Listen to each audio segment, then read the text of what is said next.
할렐루야. 오늘 새벽에 또 우리 성도님들 만나서 반갑고 또 주님의 이름으로 환영합니다. 우리 새벽에는 사실 이렇게 서로 마주 보면서 인사하려면 참 거북해요, 그죠? 좀 찍어 바르고 해야 되는데 그래도 이 코로나가 많이 가려줍니다. 그냥 얼굴 절반 이상을 가려줘서 자, 우리 서로 한번 보시고 이렇게 인사합시다. 은혜 받읍시다.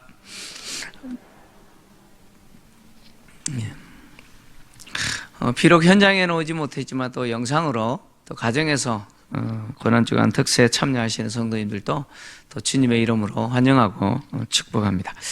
오늘은 두 번째 새벽으로 십자가를 지고 나를 따르라라고 하는, 십자가를 지고 따르라라고 하는 이 주제를 좀 가지고 하나님 주신 은혜를 나누고자 합니다. 주님은 지금 십자가를 지시기 위해서 지금 예루살렘으로 올라가고 계시는 중입니다. 예수님이 예루살렘으로 가시는 목적은 십자가를 지시기 위해서죠. 이렇게 십자가를 지시기 위해서 가시는 예수님에게 수많은 무리가 모였는데 예수님은 그들을 향해서 십자가를 지게 될 나를 따라오는 자는 이래야 된다라고 말씀하셨죠. 그래서 어제 새벽에 보았던 것처럼 부모와 처자와 형제와 자매와 무릇 자기 목숨까지 어떻게 해야 돼요? 미워해야 된다, 이렇게 말씀하시고, 오늘 두 번째, 십자가를 지고, 특히 자기 십자가를 지고 따라야 된다. 자기 십자가를 지고 따르지 않으면 능히 내 제자 아니다, 내 제자 못 된다, 이렇게 말씀을 하셨습니다. 지금 예수님이 예루살렘으로 올라가시는 것은 무슨 이유 때문이라고요? 뭘 지시기 위해서? 십자가 지시기 위해서 가세요. 스승인 예수께서 십자가 지신다는 것은 뒤따라가는 제자 역시 십자가 지기 위해서 따라가는 거죠. 그러니까 자기 십자가를 지고 따라야 된다, 이렇게 말씀하셨습니다. 자, 자기 십자가를 지고 나를 따르라 라고 말씀하셨는데 이게 무슨 말일까요? 제가 사진을 하나 좀 보여드리겠습니다. 제가 사진을 좀 보여드리는데요.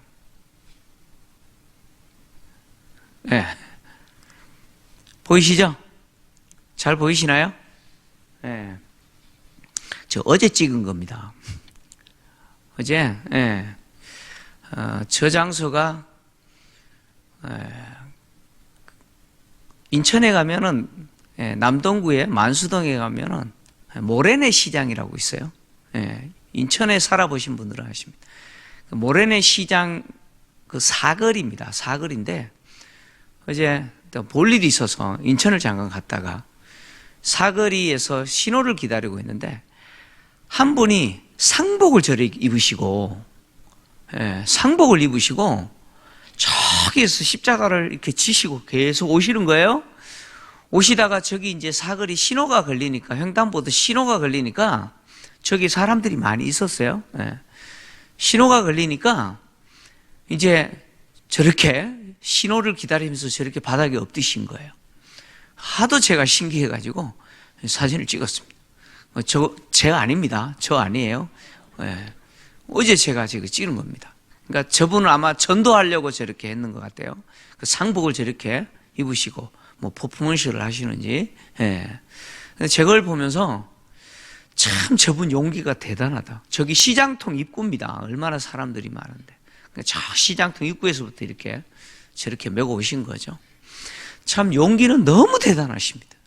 용기는 진짜 대단하신데 주님이 십자가 지시라라고 하는 말씀이 저걸까요? 제가 참 하나님이 오늘 특세 새벽기도 주제를 설교하라 그러면서 왜 저걸 보여주셨을까? 제가 얼른 사진 찍었습니다. 제가 찍은 건 아니고 집사람 보고 찍으라는 거예요. 자, 주님이 십자가 지라라고 하는 것은 저걸 원할까요, 주님이? 주님이 지금 자기 십자가를 지고 나를 따르라라고 한 이 말씀은 여러분 문자적으로 이해하시면 안 돼요. 지금 주님이 문자적으로 지금 말씀하시는 게 아닙니다. 물론 베드로 같은 경우는 나중에 십자가에 거꾸로 못 박혀 죽는 문자적인 어떤 부분에서 적용이 되지만, 실제로 예수님이 이 시대를 살아가고 있는 우리에게 지금 말씀하실 때 저것이라고 하는 게, 저렇게 살아라라고 하는 게 아닙니다. 내가 저분을 비난하는 게 아니에요. 오해하지 말라는 거죠. 십자가를 지라라고 하는 주님의 이 말씀을 우리가 오해하면 안 된다는 거죠. 주님이 말씀하시는 것은 은유적으로 지금 이야기하시는 거예요. 은유적으로 이야기를 하시는 겁니다.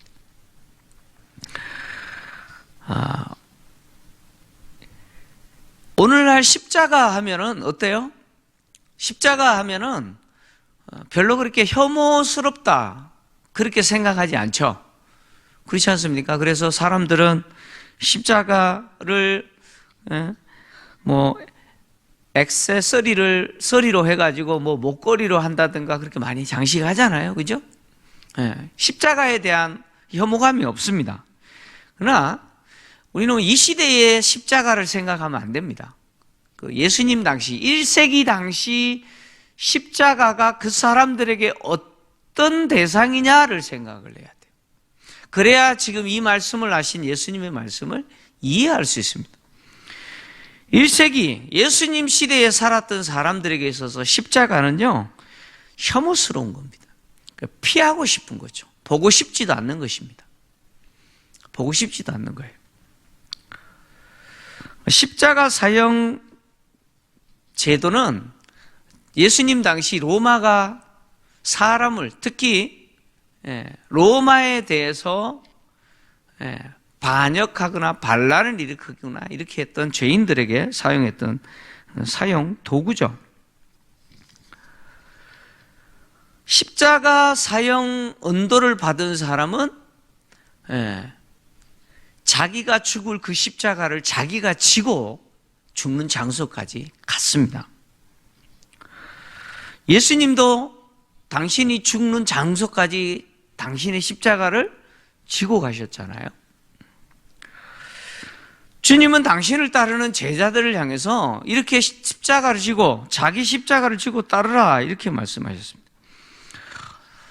이때 십자가를 지라라고 하는 것은 은유적인 표현인데요, 첫째는 어떤 의미냐, 십자가를 지고 누군가 가라고 있다라고 했을 때 그것은 뭘 표시하느냐면 로마의 법에 굴복한 사람이다라는 뜻이 있습니다.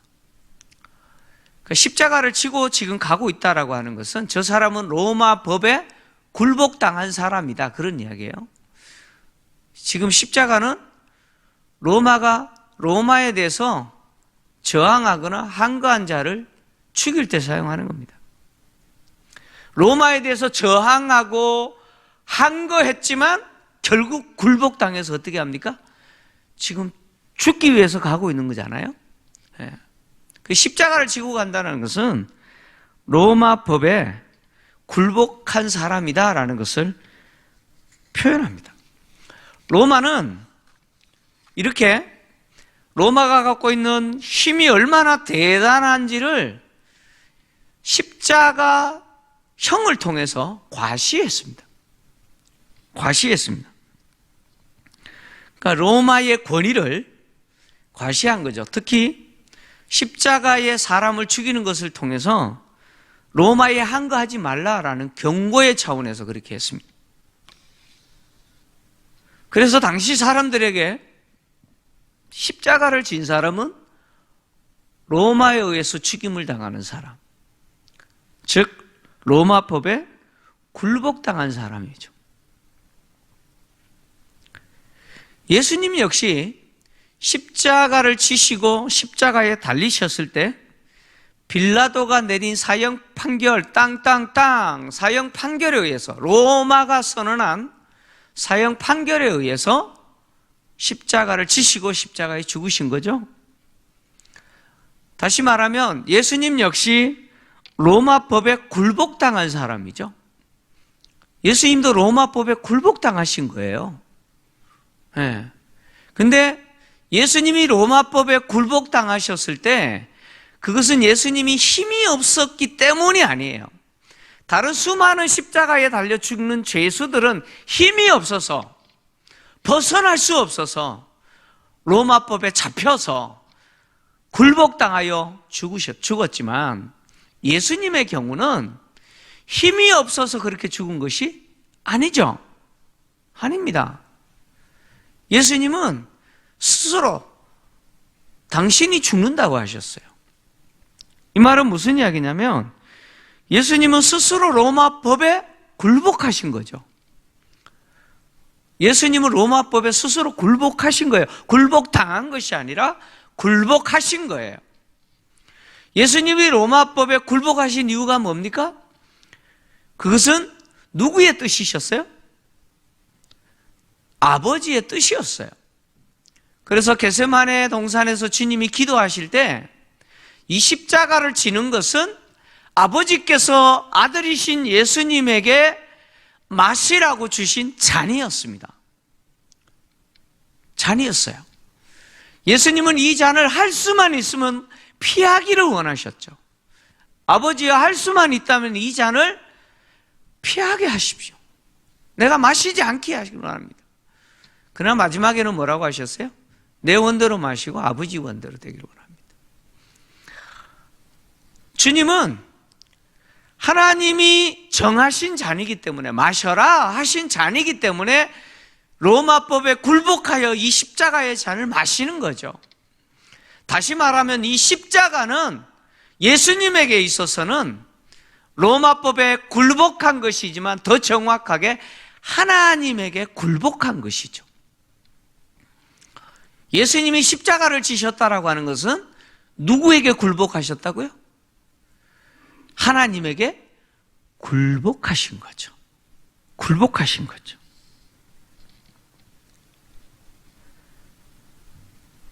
주님이 제자들에게 자기 십자가를 지고 나를 따르라 라고 말씀하셨을 때 이 말씀 역시 굴복하라 라는 말씀이죠. 이게 첫 번째 의미입니다. 굴복해라. 누구에게요? 누구에게 굴복하라고요? 이 십자가를 지게 만드는 자의 그 권위에 굴복해라, 그런 이야기입니다. 그 십자가를 지게 하는 자가 누굽니까? 실제로는 로마가 지게 하는 거잖아요. 로마 황제의 권위 앞에 굴복하는 거죠. 그러나 주님이 지금 말씀하셨을 때 제자들에게 자기 십자가를 지고 나를 따르라 라고 했을 때 제자들에게 십자가를 지게 하시는 분은 누구예요? 예수님이시죠. 그 제자들이 십자가를 지고 따른다라고 하는 것은 누구 권위에 굴복하느냐? 예수님의 권위에 굴복하는 것이고 이것이 하나님의 권위에 굴복하는 것이라는 거예요. 내가 십자가를 지고 따른다는 것은 결국 내가 하나님의 권위에 굴복하면서 사는 것이고 예수님의 권위에 굴복하면서 사는 것이죠.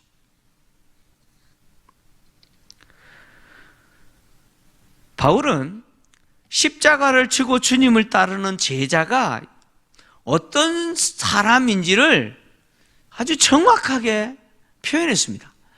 갈라디아서 2장 20절인데요. 너무 잘 아는 구절이죠. 자, 십자가를 지고 주님을 따른다는 것은 이렇게 사는 자예요. 이것이 굴복당한다는 의미인데.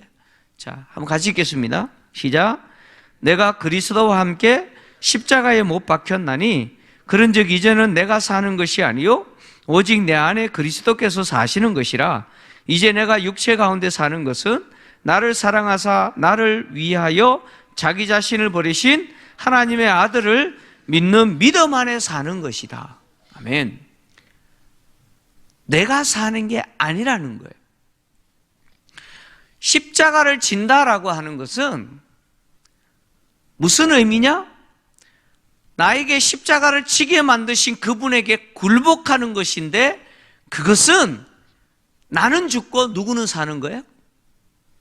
나는 죽고 그리스도가 사는 거예요. 바울이 지금 그 이야기를 하는 거예요. 나는 죽고 그리스도께서 사신 거예요. 그래서 이제 내가 육체 가운데 사는 것은 내가 사는 것이 아니라 내 안에 계신 그리스도께서 사시는 것이고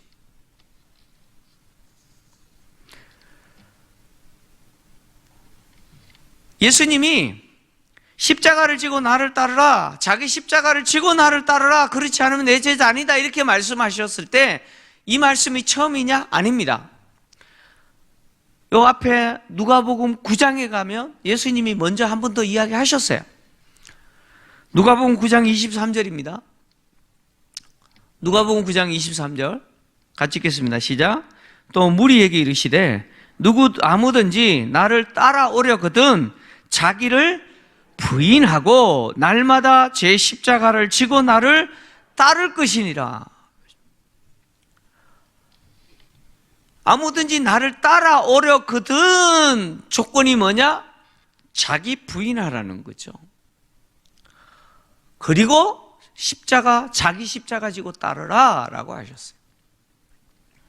이 말씀은 예수님이 베드로의 신앙 고백, 주는 그리스도시요 살아계신 하나님의 아들입니다 라는 신앙 고백 받으신 이후에 인자가 예루살렘에 올라가서 장로들과 서기관들에게 죽임을 당할 것이다, 십자가의 죽음을 예고하신 이후에 선언하신 거예요. 누구든지 나를 따라오려거든 자기 부인하고, 그것도 날마다 자기를 부인하고 자기 십자가를 지고 나를 따라야 된다라고 선언하셨어요.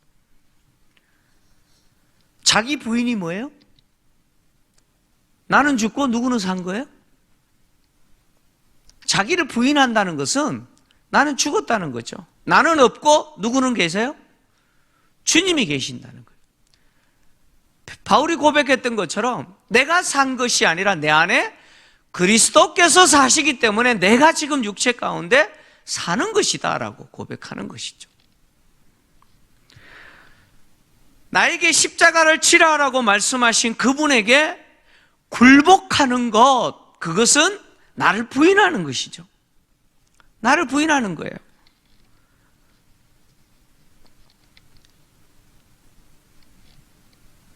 그래서 주님의 권위에, 하나님의 권위에 복종하면서 사는 것, 이것이 십자가를 지다라는 말의 의미죠. 첫 번째 은유적인 의미입니다. 여러분, 내가 매일매일 삶을 살면서 여러분 하나님께 굴복하십니까? 나에게 십자가를 지라라고 말씀하신 그 주님께 굴복하시면서 사십니까? 혹시 내가 살아있지 않나요? 내가 살아있다는 것은 내가 내 십자가를 지고 주님을 따르지 않는다는 것이죠. 자, 두 번째, 십자가를 지고 자기 십자가를 지고 나를 따르라라고 하시는 이 말씀의 은유적인 표현의 의미는 뭐냐면 조롱과 수치와 고난과 박해, 그거 받아들여라, 그런 이야기입니다. 그거 감내해라 라는 뜻이죠. 아까 제가 앞에서 이 십자가는 로마의 사형제도라고 말씀드렸는데 실제로 십자가 사형제도는 어디서 시작됐느냐면 페르시아에서 시작됐습니다. 고고학적인 근거에 의하면 BC 7세기부터 이것이 있었다라고 이야기를 합니다. 어쨌든 중요한 것은 페르시아에서부터 시작됐는데 이 십자가 제도가 헬라가 그대로 수용합니다. 특히 BC 4세기 알렉산더 대왕이 그리스 지역 통치권을 더 확장하고 공고하게 하기 위해서 사용했던 사형 제도가 바로 이 페르시아에서 진행됐던 이 십자가형이었습니다. 그래서 그때부터 이 십자가 사형 제도는 헬라 세계에서 흔한 사형 제도였습니다. 그러다가 이 사형 제도를 로마가 그대로 수용한 거예요. 로마가 그대로 수용했는데 특히 로마는 로마 시민권자에게 이것을 하지 않아요. 주로 노예나 이런 자들에게, 종이나 노예들에게 이 십자가 사형 제도를 시행했습니다. 그런데 이 십자가 사형 제도를 팔레스타인에서 시행할 때는 어떤 목적이었느냐? 전시 목적이었습니다. 전시 목적이에요. 보여주는 목적이에요. 뭘 보여주느냐? 로마의 힘을 보여주고, 그리고 또 더해서 감히 로마에 대해서 저항하지 못하도록 두려움과 공포를 갖게 하기는 목적으로 이 십자가 사형 제도를 시행했습니다. 그래서 로마가 이 십자가 사형 제도를 팔레스타인에서 시행할 때 대부분의 사람들은 전부 로마에 저항한 자들이죠. 로마에 저항한 자들, 이런 불순자들에 대해서 십자가 사형을 시행하는데 많은 사람들이 보는 앞에서 벌거벗기고 채찍질하고 그리고 십자가를 치고 자기가 죽어야 될 그 장소까지 수많은 사람들이 보는 앞에서 가게 만들었어요. 다시 말하면 수치를 당하겠어요. 다 벗겨요. 실로라기 하나 없이 완전히 벗기고 채찍질하여서 그 십자가를 들고 가게 만들었습니다. 전시하는 거죠. 사람들로 하여금 눈으로 보고 수치를 당하고 망신을 당하게 만들죠. 그래서 그것을 바라보는 사람들로 하여금 두려움과 공포를 갖게 하여서 감히 로마에 대해서 저항하지 못하도록 그렇게 한 것이죠. 뿐만 아니라 이렇게 십자가를 지고 수치와 조롱을 당하고 사형 현장까지 가게 되면 이제 십자가에 못 박혀요. 뭐 자세하게 제가 설명하진 않습니다만은 이렇게 십자가에 못 박혀서 죽는 순간까지 극도의 고통을 당합니다. 서서히 죽어가요. 순간적으로 죽지 않습니다. 서서히 죽어요.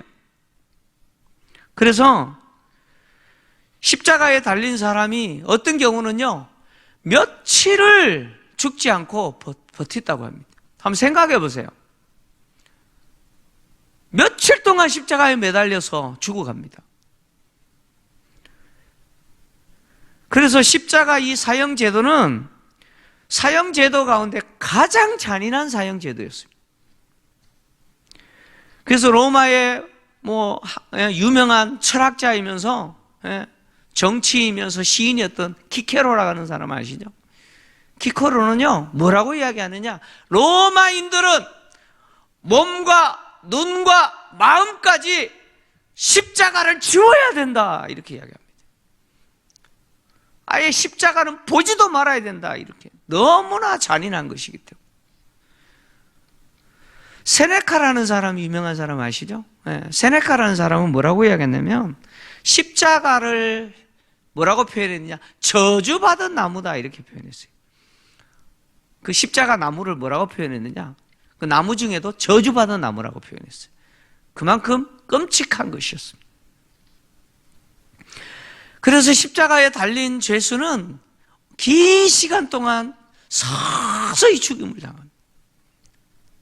그래서 마지막에는 그 죄수가 죽었는지 살았는지 확인하기 위해서 뭘 했느냐? 다리를 꺾어버렸어요. 부러뜨려 버렸어요.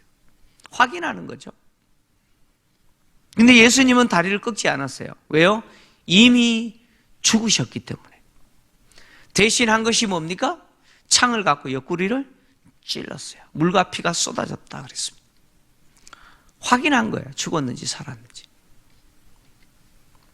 그래서 십자가에 달리는 사람은 어쨌든 그 십자가에 달렸을 때 좀 더 빨리 죽기 위해서 뭘 요청했느냐?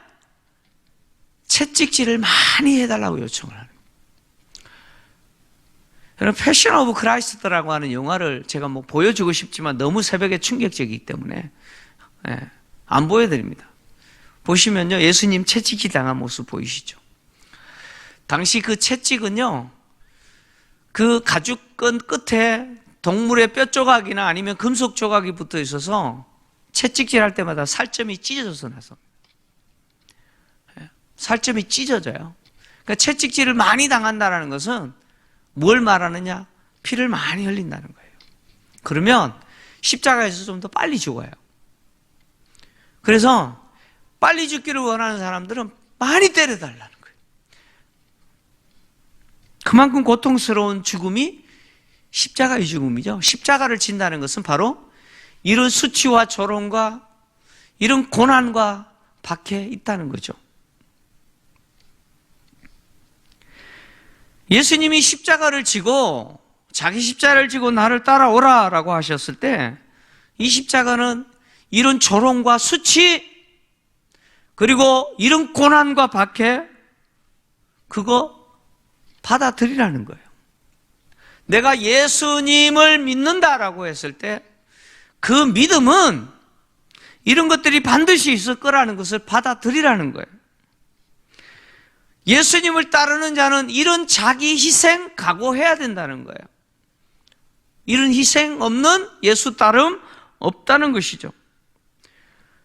그래서 예수님이 십자가 지시기 위해서 가고 계시는 그 길을 내가 따라간다면, 내가 내 십자가를 지고 주님을 따라간다면, 그것은 십자가를 지신 주님의 그 운명에 나도 동참하는 거죠.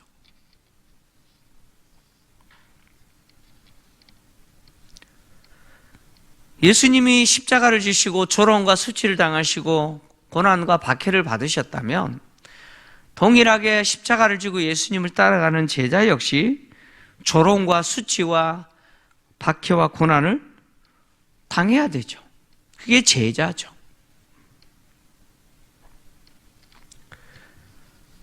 예수님을 따라가는 제자가 이런 조롱과 수치와 박해와 고난을 거부한다는 것은 제자 아닌 것이죠. 우리는 예수님의 제자로서 예수님이 걸어가신 그 운명을 우리도 동참해야 돼요. 그 운명에 동참해야 돼요. 주님은 우리에게 물어볼 거예요. 자기 십자가를 지고 나를 따르지 않는 자도 내 제자가 되지 못한다라고 말씀하신 주님이 우리에게 물어보실 거예요. 너는 나를 따르면서 조롱과 수치 당한 것이 무엇이니 물어보실 거예요. 너는 나를 믿는다라고 말하면서 나를 위해서 당한 고난과 박해가 무엇이 있느냐라고 물어보실 거예요. 지금 저를 통해서 주님이 여러분들에게 묻고 있어요. 여러분 답하셔야 돼요. 저는 주님이 말씀하신 것처럼 예수 믿는 것 때문에 예수님을 따르기 위해서 이런 수치와 조롱을 감내하고 있습니다. 이런 고난과 박해를 제가 지금 감내하고 있습니다 라고 대답할 수 있는 것이 있어야 돼요. 예수 믿는 것 때문에 내가 십자가 지고 있는 것이 뭐냐? 나는 나를 부인하고 있느냐? 예수님의 권위에 내가 굴복하고 있느냐? 내가 매일매일 살아가면서 하나님의 권위에 굴복하면서 살아가고 있는가? 나는 죽었는가? 주님 때문에 당하는 수치와 조롱과 멸시, 비웃음, 손해, 심지어 물리적인 박해와 고난까지도 나는 기꺼이 감내하고 있는가? 예수님의 제자 되기 위해서, 주님을 따르기 위해서 우리 새벽에 이 자리에 있는 우리에게 주님은 물어보고 계시는 거죠. 주님 앞에 우리는 당당하게 저 주님 따르기 위해서 이렇게 수치당하고 이렇게 조롱당하고 이렇게 고난과 박해를 받았습니다. 주님, 내가 주님 따르기 위해서 희생했습니다. 저를 부인했습니다. 주님에게 굴복하면서 살았습니다. 라고 말할 수 있는 저와 여러분 되기를 주의 이름으로 축원합니다.